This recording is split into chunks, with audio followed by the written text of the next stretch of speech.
नमस्कार दोस्तों, मैं हूं दिनेश के वोरा। स्वागत है आपका डेली न्यूज इंडिया 1.0 में। दोस्तों, आरबीआई को नया गवर्नर मिल ही गया। संजय मल्होत्रा रेवेन्यू सेक्रेटरी थे और शक्ति कांता दास की जगह उन्होंने ले ली है। दरअसल पिछले कुछ महीनों से शक्ति कांता दास मोदी सरकार की आंखों की किरकिरी बने हुए थे। कारण बहुत सिंपल कि ब्याज घटाने को लेकर जो टसल चल रही थी मोदी सरकार और शक्ति कांता दास के बीच में, यानी कि आरबीआई के बीच में, वो बढ़ती चली जा रही थी।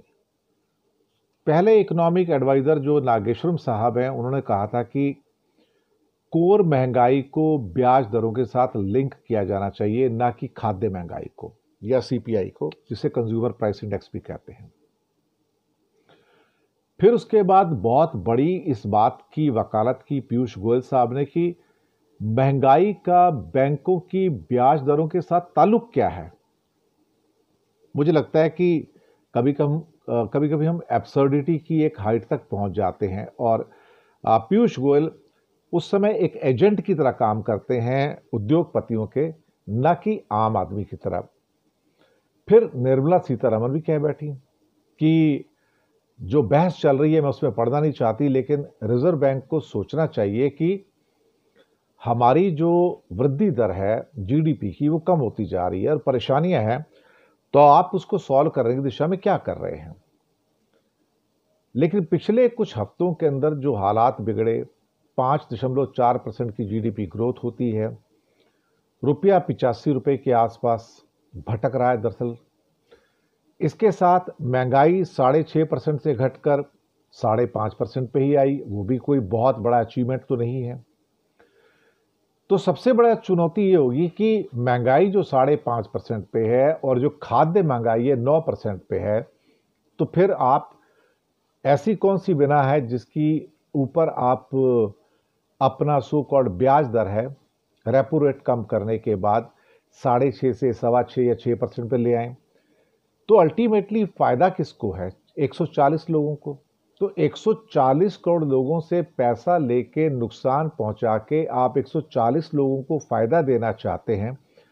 यही सरकार का रवैया पिछले 10 साल से रहा है, तो इसमें कोई नई चीज तो है नहीं।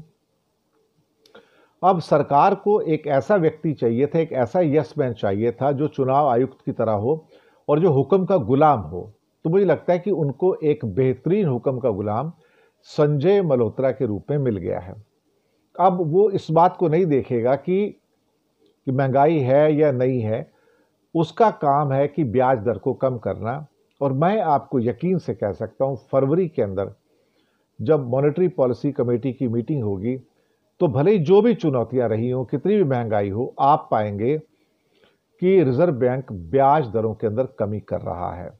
क्योंकि संजय मल्होत्रा जो रेवेन्यू सेक्रेटरी हैं, उनको क्या काम करना है? वो हुक्म के गुलाम होंगे। वो जो मोदी से हुक्म मिलेगा या निर्मला सीतारमण से हुक्म मिलेगा उसको फॉलो करना है। वो अपनी एक बुद्धि नहीं लगाएंगे कि मैं आरबीआई का गवर्नर भी हूं। वो 140 करोड़ की नहीं सोचेंगे, वो 140 की सोचेंगे। मोदी को ऐसा ही व्यक्ति चाहिए था, वो संजय मल्होत्रा के रूप में मिल गया। वैसे भी भारत में क्या है कि इस किस्म के लोग जो कि सुबह से लेकर शाम तक भांडगिरी करते हैं, और उसकी बड़ी लंबी चौड़ी लिस्ट है। अब तो न्यायपालिका भी ऐसा लगता है कि घुटने टेक चुकी है और आपके सामने जो रिजल्ट्स आ रहे हैं उसके बारे में मुझे कहने की ज़रूरत नहीं है।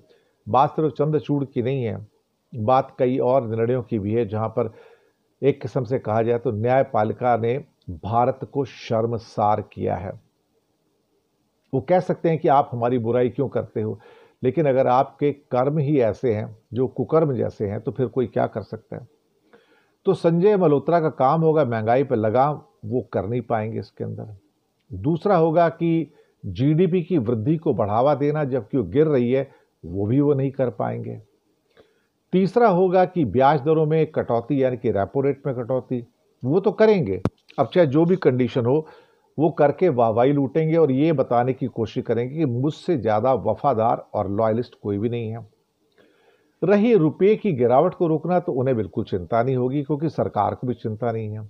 यही मोदी ने कहते थे कि ₹58 के ऊपर जो हमारा रुपया आ चुका है, तो मैं आऊँगा तो ₹38 आ जाएगा। 38 तो आया नहीं, 85 ज़रूर हो गया है। लेकिन अब मोदी जी उसकी बात नहीं करते हैं, क्योंकि झूठ बोलना उनकी आदत में शुमार है।